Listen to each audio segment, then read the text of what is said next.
Corinth വിശ്വാസികളോട് ചോദിക്കുകയാണ്, യേശു ക്രിസ്തു മരിച്ചിട്ട് ഉയർത്തെഴുന്നേറ്റു എന്ന് പ്രസംഗിച്ചു വരുന്ന അവസ്ഥയ്ക്ക് മരിച്ചവരുടെ പുനരുത്ഥാനമില്ല എന്ന് നിങ്ങൾക്ക് എങ്ങനെ പറയാൻ കഴിയും?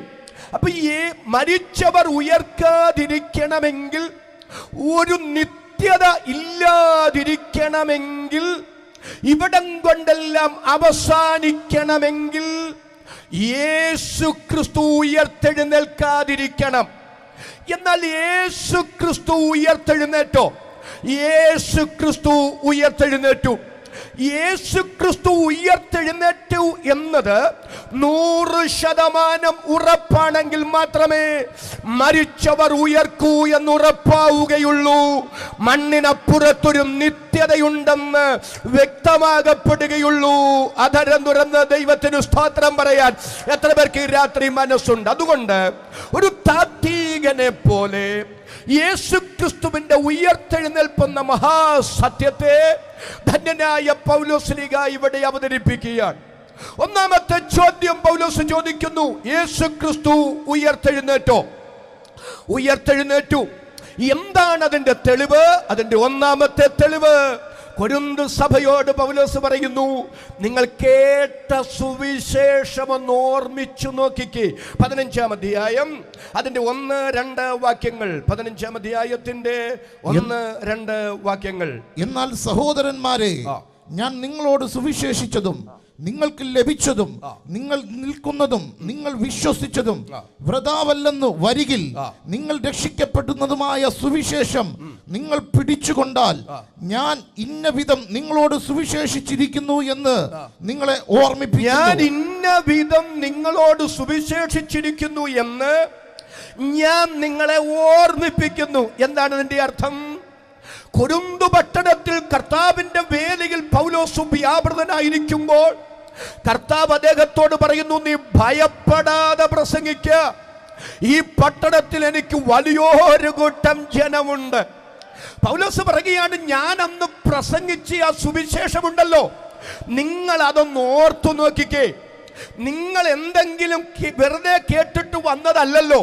ഞാൻ നിങ്ങളോട് സുവിശേഷം സുവ്യക്തമായി പറഞ്ഞില്ലേ? ആ സുവിശേഷമല്ലേ നിങ്ങൾ കൈക്കൊണ്ടത്? ആ സുവിശേഷമല്ലേ നിങ്ങൾ വിശ്വസിച്ചത്? ആ സുവിശേഷത്തിലല്ലേ നിൽക്കുന്നത്? ആ സുവിശേഷമല്ലേ നിങ്ങൾ പിടിച്ചുകൊണ്ടത്? അപ്പം നിങ്ങൾ കേട്ടത്, നിങ്ങൾ കൈക്കൊണ്ടത്, നിങ്ങൾ വിശ്വസിച്ചത്, നിങ്ങൾ നിലനിൽക്കുന്നതുമായ ആ സുവിശേഷം നിങ്ങളൊന്ന് ഓർത്തു നോക്കിക്കേ. നിങ്ങൾ എന്ത് കേട്ടിട്ടാ രക്ഷിക്കപ്പെട്ടത്? ഞാൻ നിങ്ങളോട് എന്താ പ്രസംഗിച്ചത്? 2 തിമോത്തിയോസ് 2:8 ദാവീദിന്റെ സന്തതിയായി, കൃപ ലഭിച്ച ദൈവമക്കൾ ഒരുമിച്ചൊന്ന് സ്തോത്രം ചെയ്ത് പറഞ്ഞ്, ദാവീദിന്റെ സന്തതിയായി ജനിച്ച് മരിച്ചിട്ട് ഉയർത്തെഴുന്നേറ്റിരിക്കുന്ന യേശു ക്രിസ്തുവിനെ ഓർത്തുകൊള്ളുക. അതാകുന്നു എന്റെ സുവിശേഷം. ഞാൻ നിങ്ങളോട് എന്താ പ്രസംഗിച്ചത്? നിങ്ങൾ എന്താ കേട്ടത്?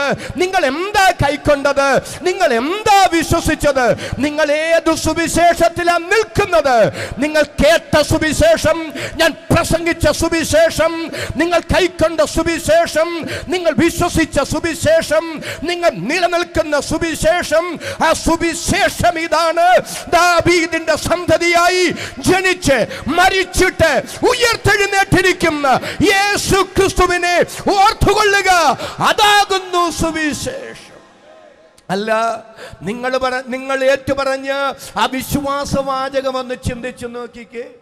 റോമാലേഖനം 10-ാം അധ്യായം 9-ാമത്തെ വാക്യം, യേശുവിനെ കർത്താവെന്ന് ഒന്ന് സ്വോത്രം ചെയ്ത് പറഞ്ഞ്, യേശുവിനെ കർത്താവെന്ന് വായ്കൊണ്ട് ഏറ്റുപറയുകയും ദൈവം അദ്ദേഹത്തെ മരിച്ചവരുടെ ഇടയിൽ നിന്ന് ഉയർത്തെഴുന്നേൽപ്പിച്ചു എന്ന് ഹൃദയം കൊണ്ട് വിശ്വസിക്കുകയും ചെയ്താൽ നീ രക്ഷിക്കപ്പെടും.